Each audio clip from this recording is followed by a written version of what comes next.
Chapter 6 Cultivating the Samadhi.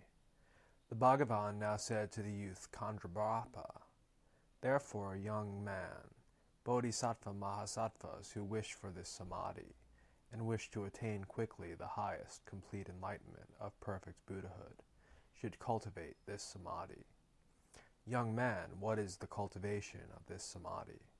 Young man, bodhisattva mahasattvas with a compassionate mind are dedicated to making offerings to the Tathagatas, whether living or passed into nirvana, of dharma robes, alms, seat and bedding, medicines for when ill, and of monastic utensils, and of flowers, incense, perfume, garlands, ointments, aromatic powders, clothing, parasols, banners, and flags, and of music and musical instruments. They dedicate that root of merit to the attainment of Samadhi. They do not make offerings to a Tathagata with the hope for anything at all, not with the hope for anything they desire, nor with the hope for any enjoyment, nor with the hope for a higher existence, nor with the hope for followers, but do so with the Dharma in mind. They do not even with that wish perceive the Tathagata as the Dharmakaya, let alone perceiving him as the Rupakaya. Young man, it is in that way that an offering is made to the Tathagatas. It is done without seeing the Tathagatas, without focusing on the self, and without any desire for the ripening of karma. Young man, if an offering made to a Tathagata is purified of those three aspects of the action, this Samadhi will be attained, and the highest complete enlightenment of perfect Buddhahood will be quickly reached.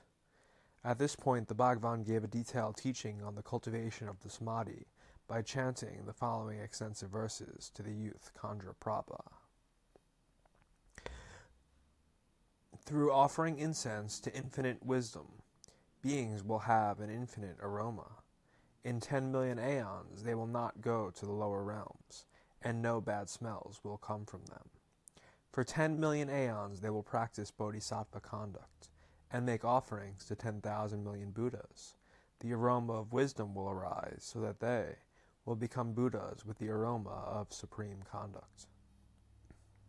If any beings know that the incense they offer, those to whom they offer it, and the minds that offer incense do not exist, the concordant patience they have is of a lesser kind. But if a person maintains a patience, that is great.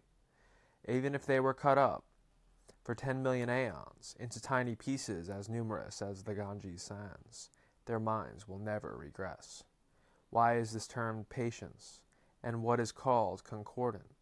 For what reason is it said to be non-regressive, and why are they called bodhisattvas? Their patience being for the selfless nature of phenomena. Those who perceive selflessness have no kleshas. They know that all phenomena are like space. That therefore is what is termed patience. They train in accord with all the jinas. Those wise ones do not practice non-dharma. They do not doubt the Buddha's dharma. That is the patience that is concordant. Even if all the Maras in the world transformed into Buddhas and said to such practitioners, "Enlightenment is too difficult, so become a Sravaka," they would not believe those words and would not regress. If they know of the incorrect view of beings, they say, "This is not the path to deathlessness," so that they reject the wrong path and are brought to the true path. That is the reason why they are called bodhisattvas. They remain on the path of concordant patience, and are awake through the knowledge of selflessness. Even in a dream they do not believe, in humans, persons, souls, or beings. Even if as many millions of Maras as there are Ganges sands came before them in the forms of Buddhas, and said to them that there is a soul within the body, they would reply that it was not so, and say, "You are not Buddhas." Through wisdom I know that the skandhas are empty. Because I know that, I am unaccompanied by kleshas. In my conduct I use mere words, but within this world remain within nirvana. Just as when a man has a son born to him, and gives him a name, saying, "This is his name," but that name cannot be found anywhere, and that name did not come from anywhere. In that way the name bodhisattva is given. But if one seeks for this bodhisattva, That name will not be found anywhere. One who knows that is a bodhisattva. The bodhisattvas do not believe in the existence of a self, any more than that a fire can burn in the middle of the ocean. Since they have developed the aspiration for enlightenment, they have not had the view that there is a soul within. There is no birth and there is no death. For beings, humans, the descendants of Manu, phenomena have an empty nature like illusions. The Trithikas are unable to know that. Also those who crave for food, who desire and cling to alms bowls and robes, who are arrogant and are haughty, they cannot understand the Buddha's enlightenment.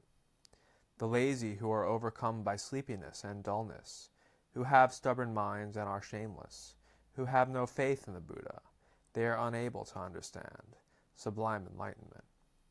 The ordinary beings with incorrect behavior, those who do not have faith in the Dharma, who have no respect towards celibates, they are unable to understand enlightenment. Those with correct behavior, who have modesty and self-respect, who delight in the Dharma and the Buddhas, who show great respect to the practitioners of celibacy, they will attain the supreme, highest enlightenment. Those whose conduct is performed with mindfulness, who sit upon their cushion with joy and delight, with dhyana as food and samadhi for drink, they will attain the supreme, highest enlightenment.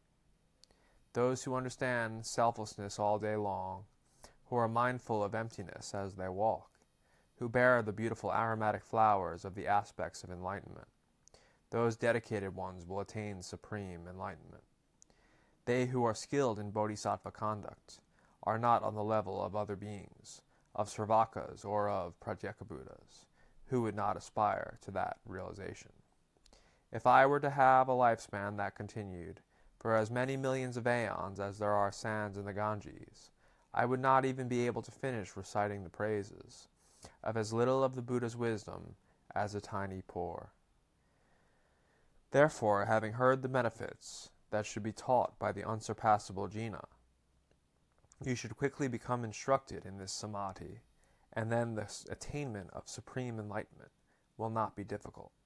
Conclusion of the 6th chapter, Cultivation of the Samadhi.